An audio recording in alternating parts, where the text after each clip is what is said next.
G'day guys, welcome to Rumble's fish room. We're not in a fish room, we're in a factory, but it's still my channel, so we're here.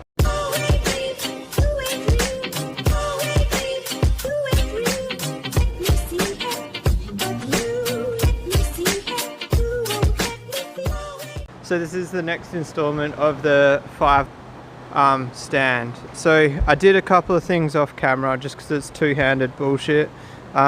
I hinged the doors. Don't judge the hinge selection if you're a cabinet maker, you know. I've biscuited the ends and then I've biscuited these, so yeah, so there was a bit of a maths and stuff to that, so I did it off camera. So then we just need to get these hinge plates. Like I said, the hinges aren't by choice. I'm not a fan of these hinges.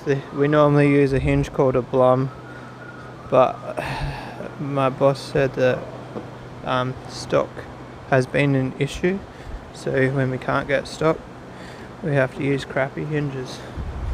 Alright, so basically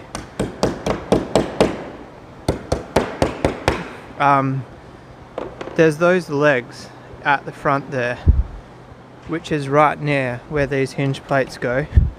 So I really need to put these hinge plates on before I put it together, because I can't get a drill in there to drill those holes and all that jazz once it's together. Alright, so now if I click my fingers, that should be on my bench. And just like that, it's on my bench. Alright, so I keep my camera automatically opens in the wrong settings, and we have to keep changing it. Live recording. It's not really live if it's a recording. Alright, now I need to find somehow. I don't have enough hands. That's not going to fall over if I grab this. So I've got a jig here and I just hold that there, and that gives me my correct distance. Luckily my bench is actually leveled, like completely leveled.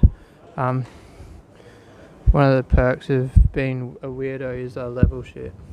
Alright, so now if I set this here, I've got a screw.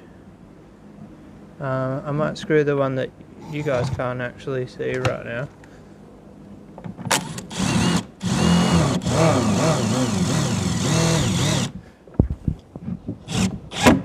Alright, so I needed 3 hands for that one.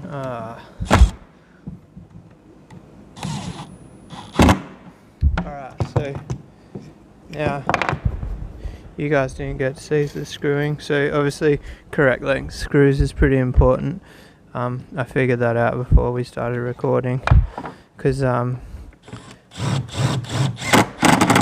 very quick way to ruin board is to put it through the other side. Obviously these are just zinc screws, so I might even put a dab of silicone over the screws when I finished it. If it was just my house I wouldn't bother, but because I want to sell this, I kind of want to take the extra 5 minutes to do shit. Alright, now this stand is quite twisted, so another two-handed job, I believe. I think we need a... hang on.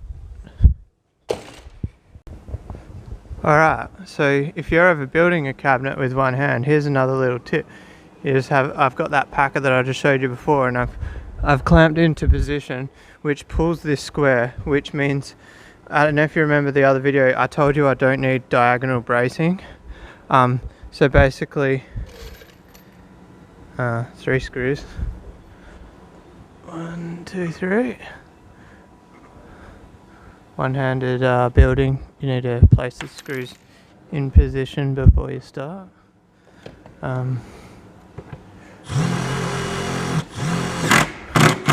One problem, guys, is I don't know how much to sell this for. I've got a few prices in my head, but yeah, honestly haven't decided yet. So drop a comment how much you reckon I should sell a 5x2 on a new, would you call it, I think like the correct terminology would be new old stock. Now, I don't know whether to glue these biscuits because I kind of have to.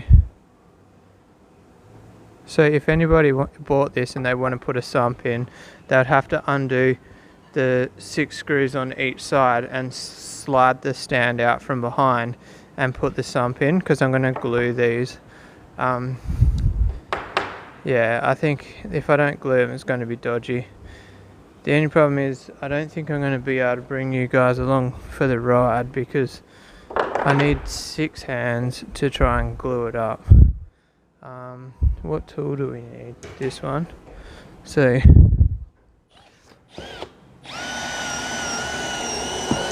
repeat the process of last time. Maybe I should talk about the drills for 15 minutes. Blake's Aquatics. Oh, that's not where that goes. Blake's Aquatics was teasing me about how long I talked about the drills for in the part 1 or 2 of this series. So, alright Blake, let's have a little review. So, a 1 week review. I've had these for a week. They've been great. The battery doesn't last very long, which is expected. It only lasts like 8 hours and I work 10-hour days, so I am changing it more than once a day. I did see there's double-sided tape in there. Basically I stuck double-sided tape to one side with the plastic still on it, and then I turned this to the position I wanted and then pulled the plastic off, because if you move it from that position down that way, the speed of the drill slows down. And I'm never going to use this for hammer because I have a hammer drill and I never use any of those settings, so I double-sided taped it to the position that I wanted. That was the only downfall I've found so far. Alright, let's glue this up and I'll see you guys once it's glued up. Alright guys, so I decided to do a bit off camera, keeping in mind I am going to try and sell this, so I didn't want to jeopardize the quality of it because I'm trying to do it one-handed. So I glued it up off camera. I feel like I'm slightly defeated because I didn't do my one-handed build start to finish, but shit happens. You guys understand, I'm sure. I'm not very good at pointing the camera either, apparently. So we're getting pretty close, guys. I am going to put blocks on the bottom of this so these boards won't actually sit on the ground. The whole thing will have like a 10mm negative on the bottom. Just helps with like if anybody spills water on the ground, it won't wet the MDF. So there's a couple of packers and stuff that I've put in the back of it that I'm going to have to clean up. But overall it went really smooth. I ended up putting sash clamps on it because it wasn't working. I tried to just screw it, but the screws didn't pull it in far enough. So basically I can really clip the doors on if I wanted to. We can have a bit of a trial. The sash clamps aren't in the way. Do you reckon I can do it one-handed? I don't even know. Let's try. I hate these hinges. Did I mention that already? So the Blum ones I could definitely do one-handed like this, but oh, we got it. Alright, so look at this. Alright, so I was going to show you a trick to put the hinge on, but alright, so the door's touching the bottom, which is alright, means we need to move it up. But the good news is that that gap is pretty good. I can move that rail around a little bit. Oh, it does need to come up a bit. I can see that it's not quite straight, but we can do that once it's dried. Alright, so we've got two doors on. Basically these two pieces are bowing in the middle. You can see like a gap there and no gap there. Same on the bottom, gap there to no gap there. So basically it's easy fix. Tomorrow once this is dry, I'll undo those middle screws.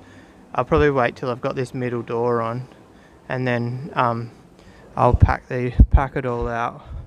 I might even throw a laser on it so I can pack it out square. But you see this leg here is in the middle, so this leg is actually going to move to here, and then this door is actually going to hinge off this timber. So I have to move that leg still. But anyway guys, that's going to wrap that episode up. Another 30-minute window of building this stand. Hopefully it'll be a good little cash grab for me, just lunch breaks, and turn a small little profit. No doubt the profit will go into fish. I'm actually trying to buy a car hoist.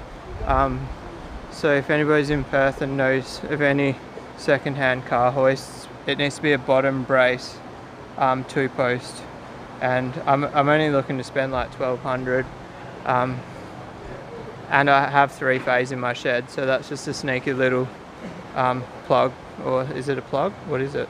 Anyway, peace out guys.